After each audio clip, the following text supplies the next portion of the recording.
महाशिवरात्री हा दिवस भगवान शंकरांच्या उपासनेसाठी अतिशय महत्त्वाचा दिवस. भगवान शंकरांना आवडत्या अशा वस्तू आपल्याला अर्पण केल्याने आपल्या सांसारिक अडचणीसुद्धा कमी होणार आहे. भगवान शंकरांना पाण्याचा अभिषेक केल्याने मानसिक शांतता प्राप्त होते. दुधाचा अभिषेक केल्याने दीर्घायुषी होतो. मधाचा अभिषेक केल्याने रोगापासून मुक्ती होते. उसाचा अभिषेक केल्याने लक्ष्मी प्राप्ती होते. संतान प्राप्तीसाठी कच्च्या गाईच्या दुधाचा अभिषेक करावा.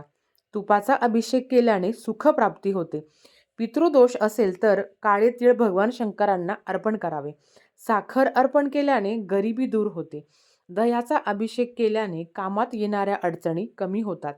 तुम्हाला जर कर्जमुक्ती असेल तर भगवान शंकरांच्या पिंडीवर मसूर डाळ याचा अभिषेक करावा किंवा ते अर्पण करावे. भगवान शंकरांना बेलपान सुद्धा प्रिय आहे. एक बेलपान जरी भगवान शंकरांना अर्पण केली तरी ते तुमच्या मनातल्या इच्छा पूर्ण करतील. धोत्र्याचं फळ असेल, फूल असेल, हे सुद्धा तुम्ही भगवान शंकरांना अर्पण करू शकता. अजूनही काही महत्त्वाच्या गोष्टी आहे ज्या आपल्या चॅनलवर दिलेल्या आहे. त्याची लिंक खाली दिलेली आहे. नक्कीच बघा. धन्यवाद.